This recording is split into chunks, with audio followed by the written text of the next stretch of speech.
Afternoon, all. Afternoon. Welcome back. We've resurrected the webinar series that we did last year. So we had a good run at the early 2021, and then it sort of quietened down. We're looking to bring these back more so this year, and obviously as and when topics arise.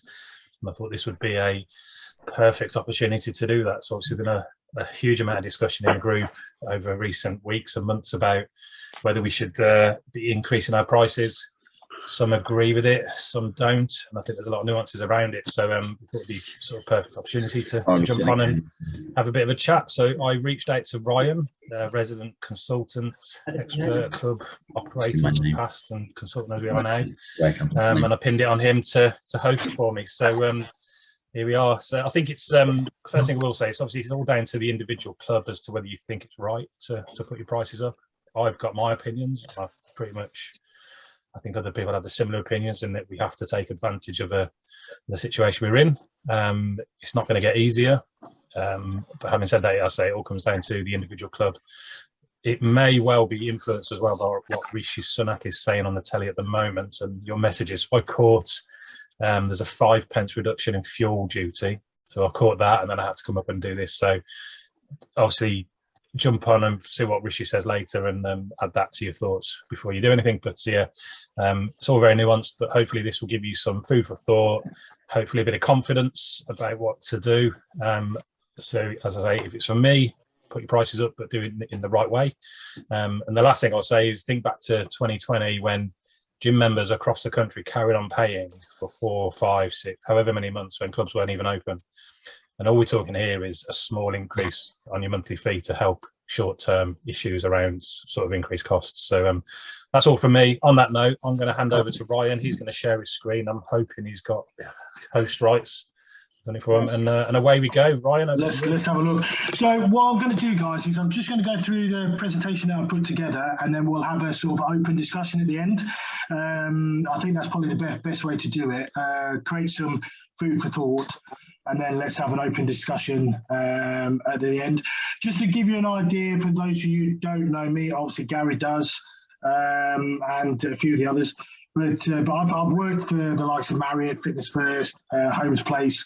So I work for big commercial companies as well as independents, franchises, and so on. So as a rule, the likes of Marriott, they did price rises every year without fail. It just was non-negotiable. Prices went up. So whereas obviously slightly different with independents, and this is what we're discussing today. So let me just share my screen. Yes, hold on. Good to go, yeah. Morning, he's begging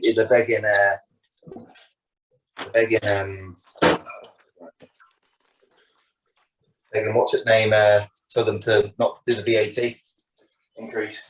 Yeah, that's happening in April, I think. There's on the news, like businesses saying literally, when it happens, that they're like, who needs muting? Like, I've got an increase in wage, I've got an increase in products. I think we can hear you. Said that's the one thing. He said, you do that. I said, I can't. I literally saying I'm done. My business is literally just going to say from. Let me see what I can do. There we go. There we go. Cool. Let me just go back. Sorry, guys. So, where are we?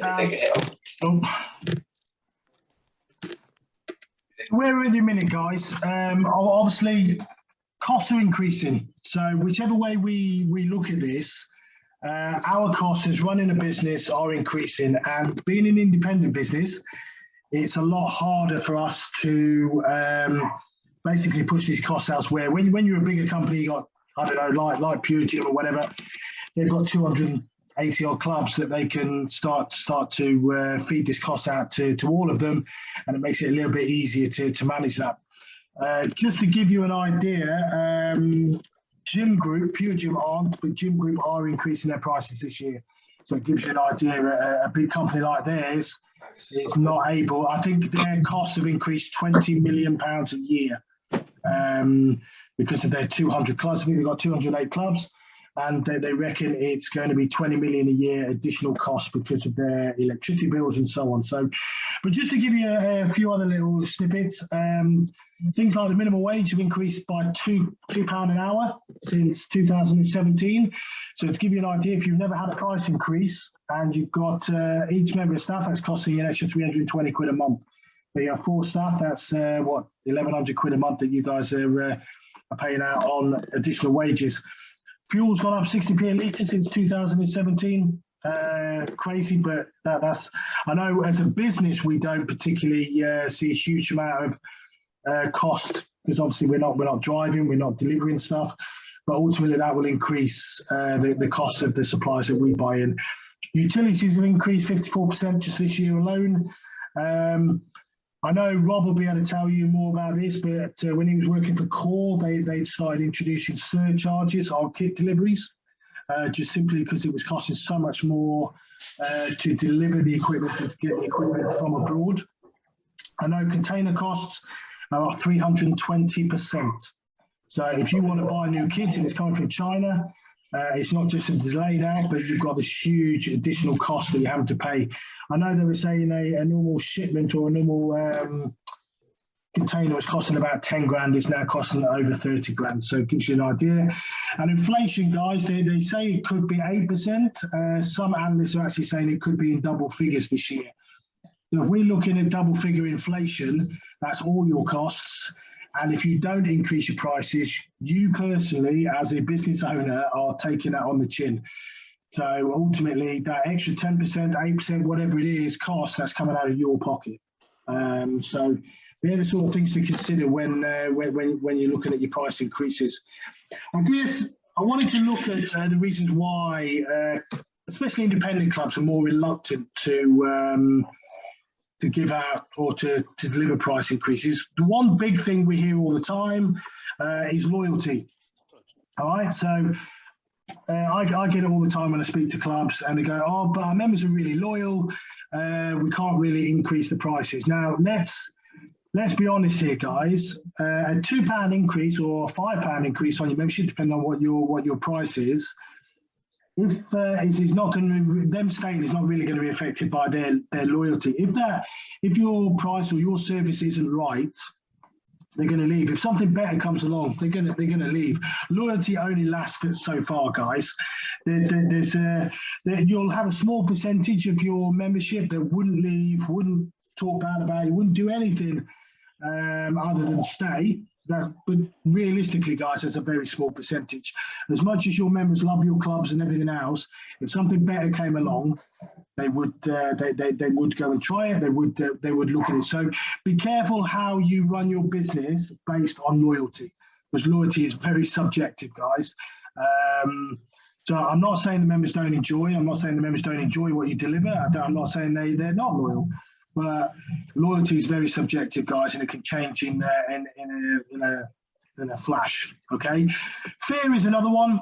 A lot of clubs think if they put their prices up, members are going to leave in droves. They're going to lead to the competition. But if you think about it, guys, they joined your club based on the price that you're on. A small increase, is it really that much?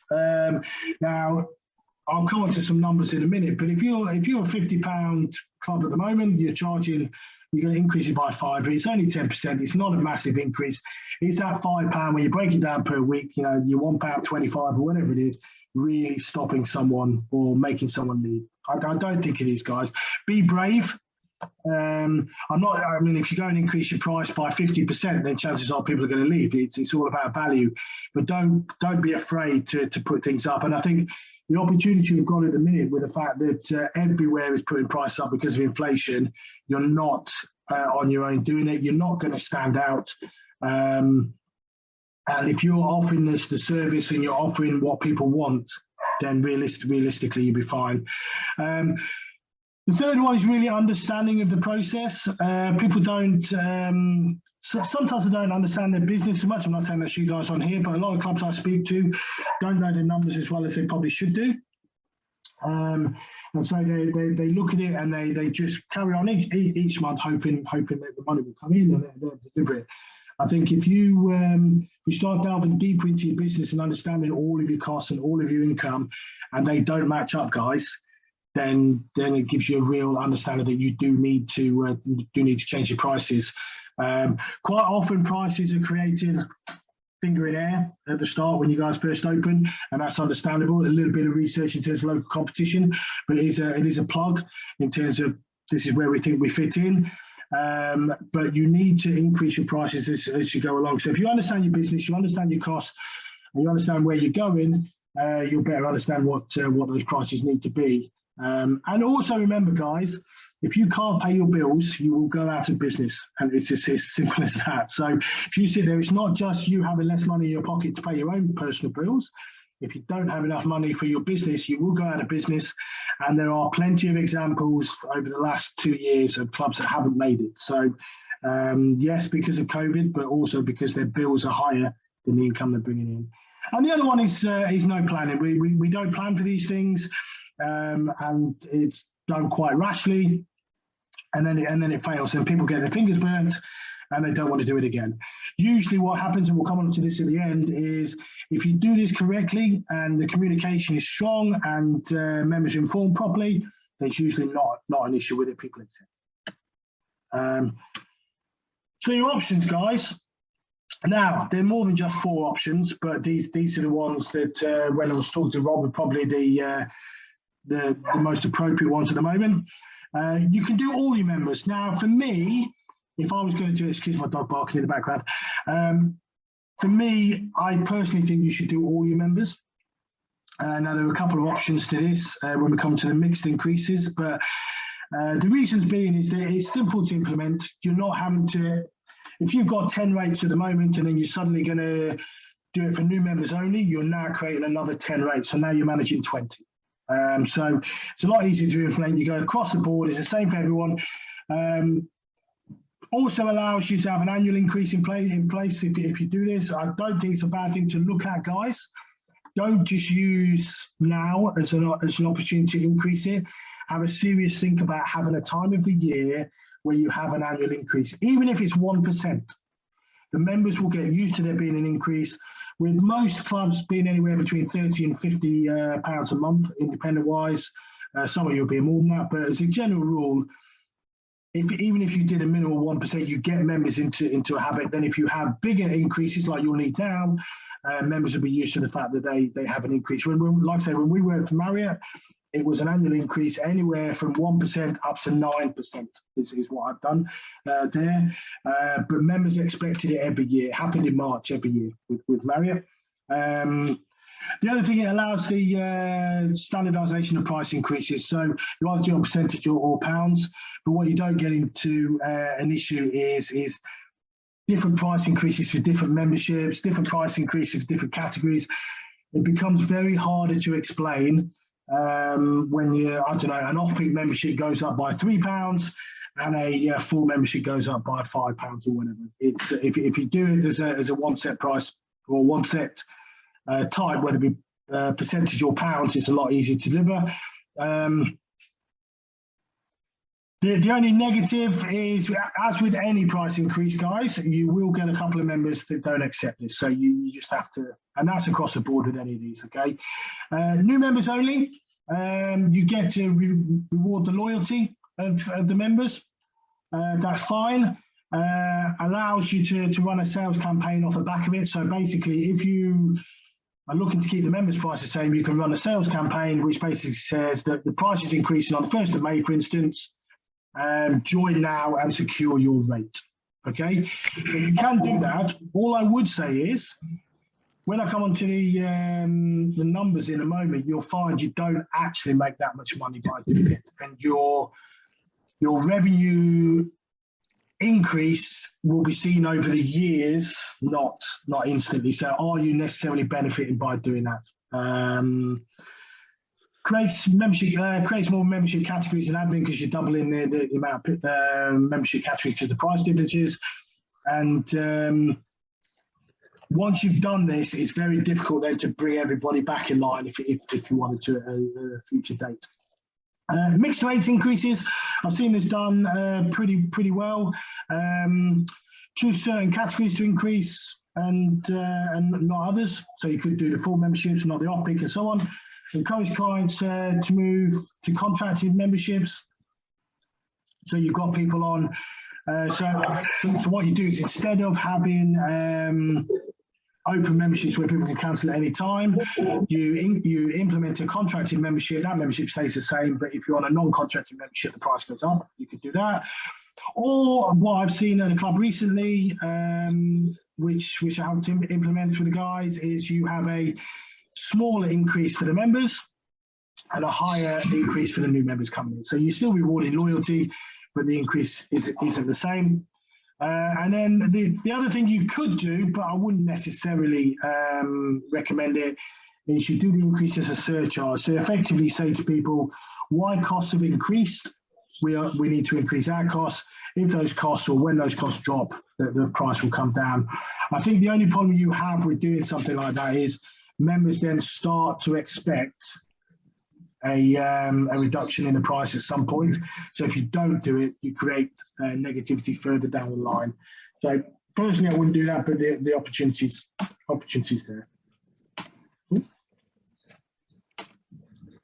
So just some of the maths, guys, just to give you an idea. So I'm going to move the things around. So just some examples here. So option one, you go for 5% increase. So we're basing this on a £30 a month membership. That would be £1.50 a month. 500 members gives you £750 a month increase. So that's nine grand a year. Okay. The increase is small, so below inflation, and negligible. Can't even say the word. Negligible for clients.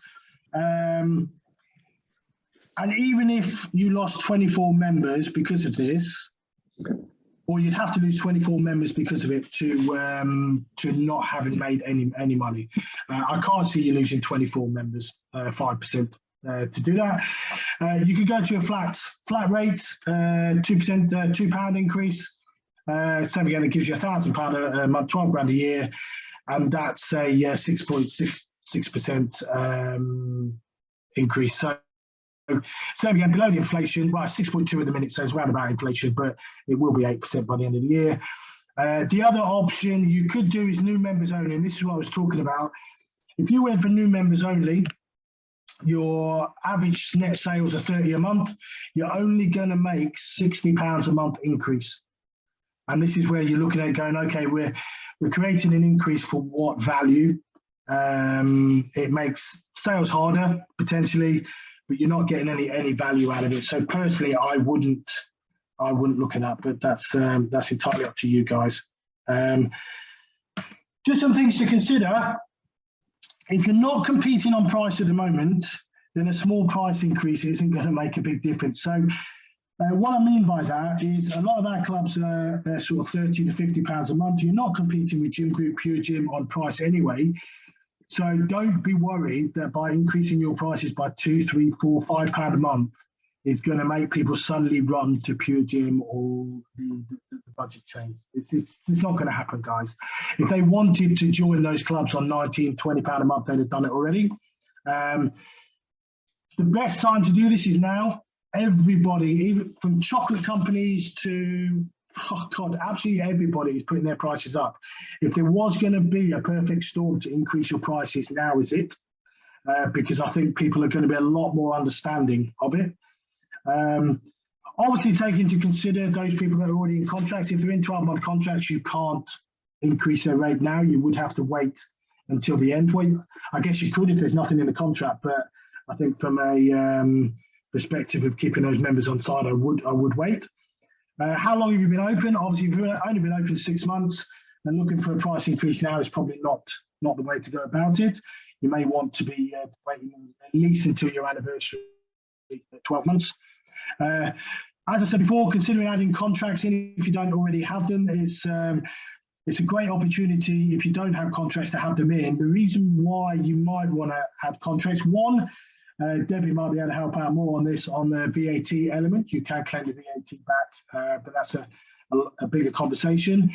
But also, what it does is it secures the retention. It's better on retention, and you can have a look at different charging rates with contracts. Consider members' benefits when you increase. So is this an opportunity of, if you're going to do it annually, that you have a members' benefits package that goes out, whether they get a couple of guest passes, free personal training session, discounts within the club in terms of increasing sales, nutrition products, and so on. Sunbeds if you do those. Get it right, like saying it can be an annual increase. You then have the option of not doing an increase every year. So if it becomes an annual one, you do 2-3 years or abouts. If you haven't got a year or inflation drops and you want to reward members, you can do. And that has a much bigger impact in terms of positivity by saying we're keeping the rates the same as last year as a reward to members. Consider removing poor performing membership categories. So take this as an opportunity, guys. Is while you're increasing memberships, is to start grandfathering out those memberships that aren't doing well.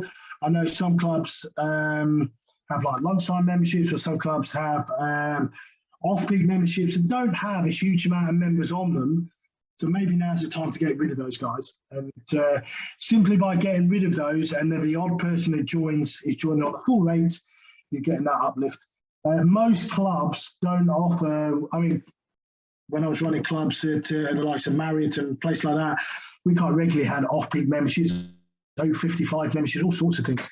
And you just don't need them now. Keep it basic, narrow those memberships down. It doesn't affect your sales. It really doesn't. Most people expect there to be only a couple of choices. Members don't leave over a couple of pounds, guys. It's honest truth. I've increased rates, like I say, up to £10 in a single go. People don't leave. I wouldn't suggest doing £10, depending on what your price is, but people don't leave over a couple of pounds. They really don't. And if they do, if they are leaving, guys, over small increases, I think you need to take a bigger look at the service you're delivering rather than blaming it on the price. I generally don't think it would be the price. It would be their value perception. So do they value what they're getting for the price that's being charged? It'll be more based on that. So if people do start leaving, you need to take a deeper look into what your client journeys are. Consider increasing your other prices alongside this, guys. So it's not just a membership increase. Have a look at increasing your guest passes, personal training, sunbeds, retail. There don't need to be massive increases, but I think if you're going to increase membership prices, I think you should do the same across the board. It is an opportunity to, like I say, to jump in and do that. You don't need to take the piss, but I think it is an opportunity to do that. Except the fact that some members will leave. Now, like I say, they won't be leaving because of your price increase. They'll be leaving because there's something else going on. It's a bit like when we had to start contacting all the members over COVID, all your sleepers started leaving. It will be the same thing. So you have to accept that simply by contacting members, you will have some that aren't using the club for whatever reason. Their lifestyle's changed, or they're not they're not using the club as much as they should. And simply by sending them an email, they're going to decide to leave. It won't be the price that's done it, but it just reminds them that they're paying for something they don't need. And then finally, guys, really important to consider, if you don't pay your bills, you're going to join the ranks of the unsuccessful clubs, and you will go out of business. So if you're paying your bills and you're fine and you can generally take the hit of the increased costs, then do it. But have a look at your business, delve deeper into the finances, work out exactly where you are, and then make the decision. So how do we do this, guys? So the key to this really is effective communication and having the confidence in your decision making, okay? So when you guys decide to do this, you've got to make sure that you take the time to plan it. And so don't make the decision today and then go drop it on the members starting from the 1st of April. It won't go down well, okay? So realistically, you work out the maths, work out what you need to make to cover these additional costs. So if your costs have gone up £1,000 a month, then realistically, you need to be able to get as much of that back by these price increases. So it may not all be through membership. That's what I'm saying. Have a look at your other price increases. You may also consider that you're going to grow every month. So hopefully, now that we're out of COVID, our memberships are growing. We're having net gains of 20, 30, 40 a month, if not more, hopefully. So you're going to have those natural gains. Your revenue is going to increase because of that. But have a look at generally what you need to make to carry on making the profit that you need. Once you've done that, you'll be able to work the maths backwards and work out exactly what you need to put your prices up. You need to give members at least 4 weeks notice, guys. I would potentially give them 6, but 4 weeks is really the minimum that you need to give them. And then make sure that you're emailing those members with the details. So a standard email going out to everybody. Now, depending on what you guys are doing, we used to have a nightmare at Marriott because we had, I think it was about 25 different rates.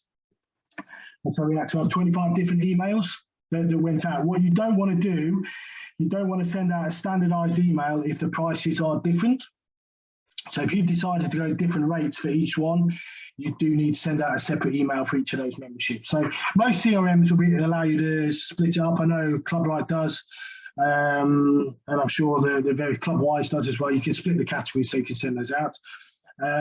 If you give everybody all the information, so if you go for a percentage increase, for instance, and a full membership percentage is £5, but an off-peak is £3.50, it does open up challenges, guys. So if you go for a percentage increase, send the individual emails out. What you don't need is creating problems that just for the sake of it. Keep the emails simple. Don't spend huge amounts of time justifying your decision, guys. I don't think you have to. It's nice to potentially give them a bit of a background, but I don't think you need to. I think people understand that the prices need to increase. It just needs to be a nice, simple, this is the message, this is how much we're increasing by, this is when it will happen. If you start giving people too many justifications, I promise you it will open up massive debates. The last thing you want is debates. You want the members to be able to talk to you, but you don't want huge amounts of debates with people. If you go with the new members only increase, plan your membership sales campaigns around the dates of the increase. So same again, if you're going to do it for the 1st of May, have a real big build up, hit all your prospects, hit everybody to say your price increase will be from X date. I know some clubs have done this where, like I said, we worked on it. We had a small increase for, I think it was a £2.50 increase for members, £5 increase for non-members. So we did a massive campaign and push to get people to join up before the increase, because obviously if you remember before that, you've got to keep the £2.50 increase, which is better. Where possible, use the opportunity to move cash payers to DD. So this really is an opportunity, guys, to clear up your database. If we're contacting people, let's clear it up. DD payers are obviously better than direct debit payers. I understand why a lot of clubs do this, but it does eat into your admin time chasing these people to pay every month. So if you get an opportunity, let's push these people onto DD payers. Offer members the opportunity to talk to you if they have concerns. What I would say is, though, guys, and I've learned from, and I'm sure Rob has, having run a big club as well, don't have town hall meetings over price increases. They really do turn into, they're not usually pleasant meetings. So don't do town hall meetings on any negative, any negative subjects like price increases. Agree to have one-to-one meetings with members if they want them to discuss and give you feedback. Have a coffee with them in a bar or whatever, but like I say, avoid the town hall ones. Now, these next 2 points are really important, guys. Create a crib sheet for your staff so they know how to answer the queries, and then train them effectively to deal with the possible complaints. You might not get any complaints, guys. If you've done this well and the communications is really strong, you won't get any feedback. What I have seen is where the increase is quite high, you will get members complaining. The staff generally quite young, inexperienced in terms of dealing with such complaints. And what ends up happening is they end up siding with the members just to avoid the confrontation. And all that does is creates challenges for you guys as owners. So train them, just you only have to spend an hour, a couple of hours in a team meeting, training the guys, bringing up the questions they may get asked and what the club response is. So you just have to give across what the club response is. And in the end of the day, if it needs escalating up to you as the owner, then by all means, that's what they do. consider adding value to members at renewal time. So especially if you're going to do this every year, I think it's really important to, a bit like some clubs will do Christmas gifts. So you get a couple of guest passes, you get a discount on various retail products, or you come and try personal training for free. Whatever it is, it's worth having something to soften the blow. What that also does is you might have 500 members, of which only 50 of them, for instance, use classes.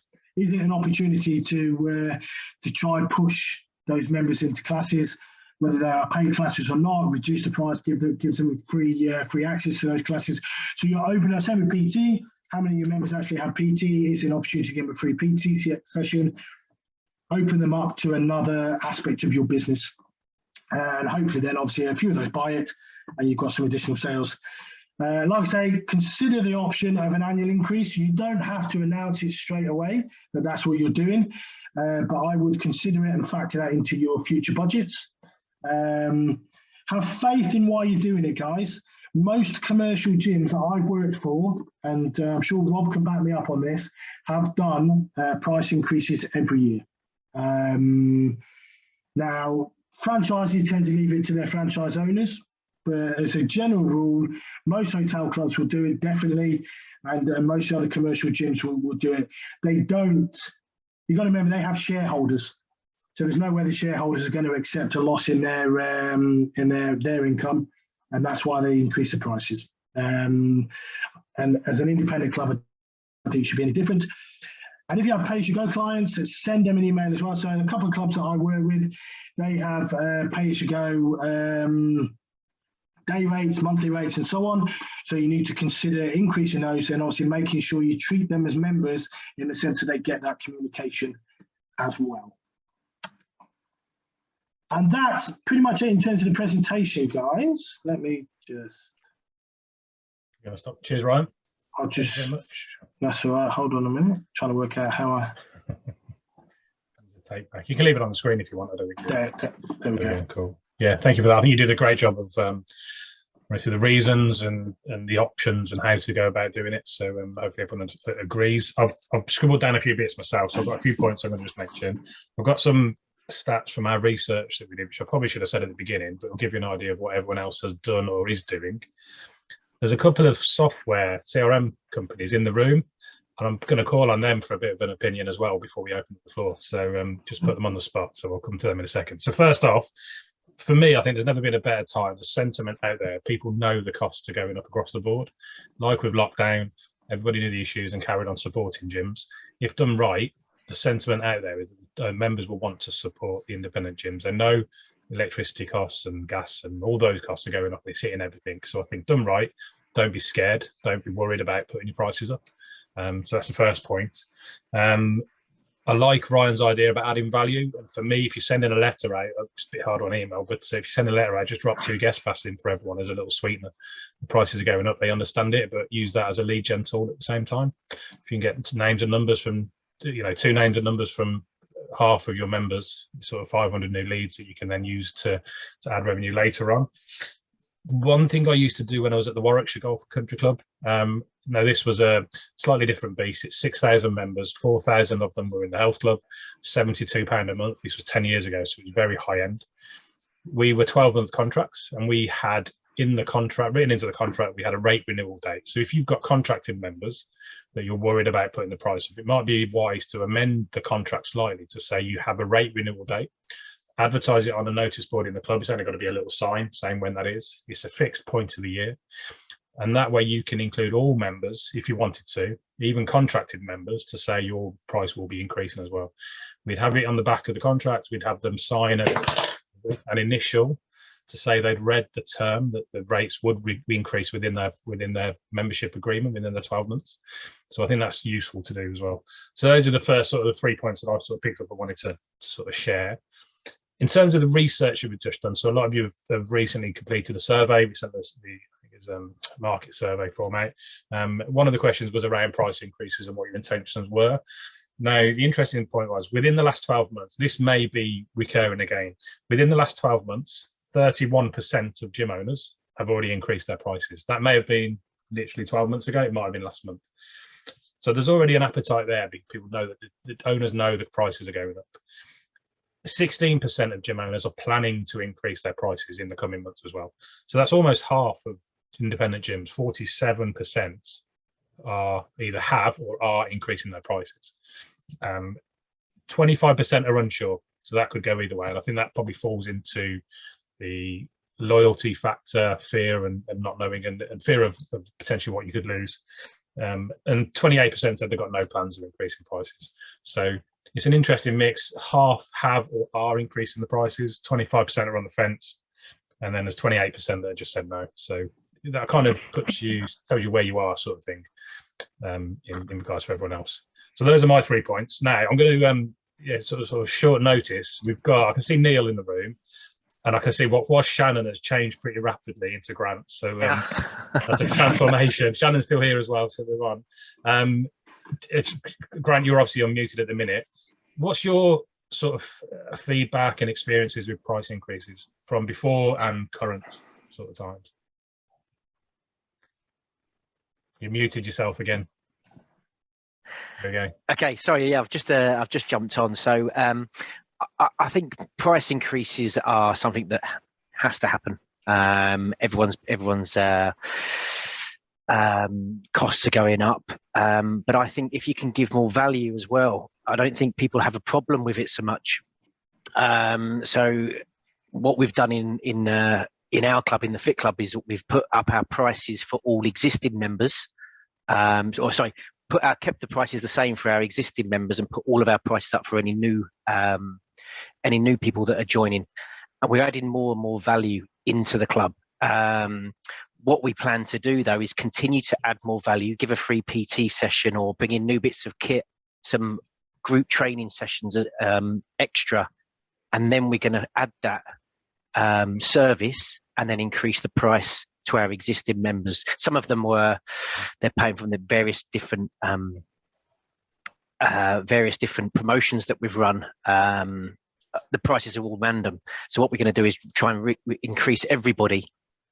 What we just need to be careful of is that we put in enough increase on everybody's membership, so the ones that we're going to lose will outweigh. So it doesn't matter whether we lose members; it's whether we increase the income that we receive. So that's probably key at the moment. Cool. Cheers, Grant. For those that don't know, Grant's he owns Fit Club in Redditch. He also works at Ashbourne Management, so he's got a mixed bag. And to give you a background, Fit Club Redditch has always been an interesting club. They've had numerous owners over 15 years that I've lived in Redditch. The guy took it on 3 years ago, just before lockdown. So they're doing a lot of changes. I'd imagine you're still in quite a growth phase with the club, with new members coming in. Yeah, absolutely. The previous owners ran it as a budget club, and with Pure Gym 200 yards up the road, it was just a battle of who could make the memberships the cheapest. It's not sustainable because Pure Gym have all of the other support from all of their other clubs that they can basically keep dropping their prices because every club supports each other. So we said, right, sod that. We're not going to compete on price. We're going to put our prices up. So I think we've actually doubled the price from when we took it over. Doubled our prices, created more value, and people are prepared to pay it. If you can give them the service and the experience, then people are prepared to pay that those extra few pounds as well. So, yeah, I think that's an interesting point, Grant, because I think if you look at independent clubs, especially the ones I work with, everyone's in a really unique position to be able to offer something different. So whereas a lot of these chains, especially budget clubs, I mean, I think I've probably told you before, Grant, they are rented treadmills. They offer nothing but a facility. Now, granted, that works for some people, but as an independent offering, I mean, Steve, I'm just going to pull yours out. I mean, the stuff that you guys do at your club is fantastic. It's unique. It's different. It's, you know what I mean? So you're able to draw people in that want that. And there are a lot of people out there that don't just want the budget. So they don't want it based on price. So price is quite often, although we have a fear of price in terms of, oh, will members pay it? If you're offering the right service, the right product, people, I mean, F45, some of those down London are 120 quid. 120 quid a month for a club that literally is just group training. And exactly, people wouldn't go to those if price was if purely it was purely based on price. If you said if you said to someone, right, come to my club, and for £1,000, or I have a pill for £10,000, I will give you the body of your dreams. People would find that money. You know, look it's at not. UPS. Is it UPS? Those guys, you're looking at £5,000 a package to go in and train with them. But I tell you now, you look at the pictures on their walls. If you ever go to their club in Manchester, you've got all the pictures on the walls that you've got some guy that's gone in there, he's lost like 5 or 6 stone. He looks the part, he's in his mid-40s, you know what I mean? Not the sort of person you expect to have a body like that, but you're like, wow, but someone's paid £5,000 for that. So money isn't the issue, guy. And I think it's really important that as an independent club owner, have a look at what your product is and your service and what you're trying to deliver and go, am I offering value for money? If I'm offering value for money at 50 quid, 70 quid, 100 quid, that's great.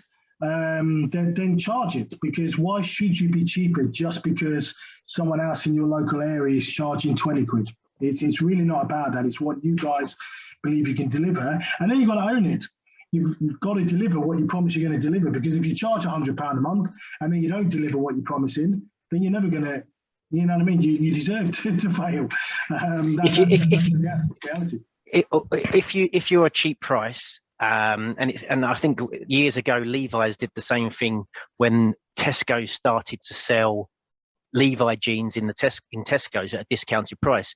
Levi said, no, we are not a cheap pair of jeans. We are a 60, 70, 80 pound a pair of jeans. We need to maintain that level. Soon as you start dropping your prices, you're essentially you're dropping your service and what you offer, and people expect, oh, it's cheap, it must be a bit crap. So I think keeping your prices, obviously, if you want to go high end, you've got to provide a high end service. But if you go budget, people will expect budget. Someone said to us the other day, oh, if we join, what sort of discount can you do? And we said, what would you like us to discount? Our facility or our time and our effort? You know, we're not discounting discounting the price. If you want to discount, what are you expecting us to discount? Our service or the quality of our equipment? So, yeah. I like that as an answer. Just out of interest from the group, guys, is there any questions as to worries or concerns regarding increasing the prices? I'm just trying to unmute everybody so they can pitch in. Guys, if you want to unmute and speak up, crack on, or fire it through the comments if you'd rather. It's Pascal here. I'm just asking a question for Mission Fitness in Cardiff. You pretty much hit the nail on the head though, because we're looking at obviously increasing, and we've got JD literally opening next month, who are selling memberships for £5 a month and blah, blah, blah. So that was going to be my next question, is this the right time with them opening next door to still do it? But I guess you've just answered that in a nutshell. And as much as we aren't JD, we can never compete with JD. That isn't the service that we provide anyway. So to go ahead and still do it, even with them opening, that was our fear. It's a challenge, Pascal, because it's I appreciate it's scary, isn't it? But the reality is they can undercut you on whatever you do. So whether you keep the price the same or whether you increase it, they're going to be able to undercut you simply because they can run any of their clubs that they want to at a loss for as long as it takes. That's what Pure Gym do a lot of the time. They go in at $9.99. They're not making money at $9.99. They've got 287 other clubs that are making money, and they can just their budget per month is $50,000 a month on social media alone. Now you have to accept as an independent club, you're never going to be able to compete with that. But what you have to do is sort of go, well, okay, what we can compete with them on is service. We can compete with them on our product. We can compete with them on the fact that we are privately owned. We have so much closer contact with the members. You got to remember, a member of JD is never going to see the chief executive. He's never going to see the owner. He's never going to see, you know what I mean? He's never going to have direct access to having that say. They're never going to be a community like you guys are, and that's what you need to build on. And the other thing you have to remember, JD probably need 4,000, 5,000, 6,000 members. Okay. Yeah. Now I don't know your club, Pascal, obviously, but you don't need those volumes, I'm assuming. No, and well, I mean, we've sort of gone down the route of, because we offer a lot. We're a class-based studio with PT involved, so we've sort of gone down the route of started advertising how our community aspect, because we are quite a community gym. You know, we know everybody's name as they walk in, and we do know our members, and we offer them the classes where we do know individually who they are, and we can see the timetables that are being advertised by JD. We know damn well that's not going to be the timetable when they open, because we know how the big corporates work. So we're sort of going down that route. Just really push on that on your social though. Make that a massive thing on your social. Pictures of your members, pictures of you guys as a group together. You know, all those sorts of things are really important, and make it look like people attend your club because it is a family. Definitely. Okay, thank you. I think I would add to what Ryan said is about affordability. So what I saw on the group was some people talking about gyms are a luxury, which to some people they are, definitely, and it's not like gas, electricity, is it? But everybody's affordability is different, and it's not for you to judge people's affordability. Like, try and get a builder at the moment, you can't get one, can you? Because they've got so much work, so they're rolling in money. My brother's a train driver, he's going to get an 8% pay rise. He's got money. There are people out there, and it's not your responsibility to judge whether they can afford it or not. Very good point. I mean, I part of one of my other businesses is Vitality Health and Life Insurance, and it's not the cheapest. It's not, you can go Beagle Street for £5 a month. It's and go with that. But people are still more than happy to pay the amount because of what you get with that. There's so much more to it. It's not just I know it's a different product, but I think Debbie's right. Don't judge people on their affordability. What you guys need to do is go after, be confident in what you're charging for what you deliver, and the members will come. So as long as you're delivering the service and delivering the product, if you're delivering, like Grant says, if you're delivering a budget model and trying to charge a premium price, you're going to fail. It's as simple as that. If you're going to charge a premium price, you have to deliver a premium service. And you need to attract those people that have got the money. But there are still plenty of people with money out there. It depends on what your location is and your demographics, but there are still people with money. I think added into that as well, I think now, 10 years ago, gym memberships were a luxury. I think now they're becoming mainstream. I sat here last night thinking, I'm going to cut Sky before I'd cut a membership, sort of thing. I've even put my hot tub away to save money, but I wouldn't cancel my membership. That's a joke. So yeah, I think the fear that people will leave shouldn't be as high as it was 10 years ago, because it's no longer a luxury product. I think more and more people talk about gyms being the new bar. You go to the gym on a Friday instead of going to the pub on a Friday. So I think have a bit of sort of faith in what we do, I think. And the thing to remember is as well, fitness is still the cheapest form of entertainment in the country. If you break it down per visit, I mean, if you're charging 30 quid a month, someone's using it 10 times, that's £3 a visit. You can't go to the cinema for £3. You can't do any other activity for as cheap as you can. I mean, obviously you can go for a run and that's free, but in terms of paid activities, it is still the cheapest form of entertainment. If you take your kids to cricket, to tennis lessons, to gymnastics, whatever, you're looking at 10 quid a session. Swimming lessons, 20 quid a session. You know what I mean? It is still the cheapest form of entertainment someone can have. So just remember that, guys. So even if you put your price on, it's only £4 a session, it's still cheaper than anything else somebody can do, and it's worth their while doing so. Can I add a bit on what we're doing and how we're using it? Absolutely. Yeah, far away. So Code Fitness is a gym. We're not a budget gym. We're probably 2 to 3 times the price of any other gym round here. We won't be putting our prices up. We'll use it as an opportunity to increase market share while increasing the value of what we offer. So we've got 10 new pieces of kit coming next month, hopefully. We've got a studio we've just built. We'll keep developing and improving the value, and then look to get the increases on new members coming in as the other gyms around us put the price up. Our situation might be different because we're in a owned building, so we're not paying, we've got no increases in rent, and we'll have no increases in electricity for 4 years. So ours are a bit different, but even if we had the increases, I'd still try and absorb those costs and increase our members, but at the same time increasing the value that we're offering. And this is where it comes down to what I was saying before, Steve, is having a look at your numbers. If you know your numbers, you've got the ability then to go, okay, can we absorb any extra cost? Yes, we can. If you know your numbers and what your increase in membership is going to be, so if you've got a positive increase in your membership every month, you know you've got that additional revenue coming in. That'll take a proportion of the increase in costs. So if you know those numbers, you're able to sort of work it out and go, okay, we don't need to, like you guys are in a position of not having to. Some other clubs may look at it and go, because if you don't know your numbers, somebody might be sitting here going, oh, I need to increase it by £5, 10 quid a month or whatever. Suddenly start working out your numbers and put these into your Excel sheets and work out the value. You might actually work out to cover these extra costs, I only need to increase it by £3 a month. And so it's really important to know your numbers, and then you can gauge whether you have an increase or not. Now, you guys are in a unique position that you're already probably the top set in your marketplace by the sounds of it, Steve. So, and as daft as it sounds, you'd probably still be in a good position to increase your price, and it wouldn't change it just because you're so much more expensive than everybody else anyway. I think we would think on the back of that when we've priced our memberships. We're not full as a gym. So I think it's very different as well. If people have got gyms where their membership levels are full, price increase definitely makes sense. I think if people are still trying to grow the numbers of their gym, I think it just opens up different opportunities depending on what people's gyms they've got and what positions they're in. But I think it's like anything, just like COVID was, it's definitely an opportunity to grow your business.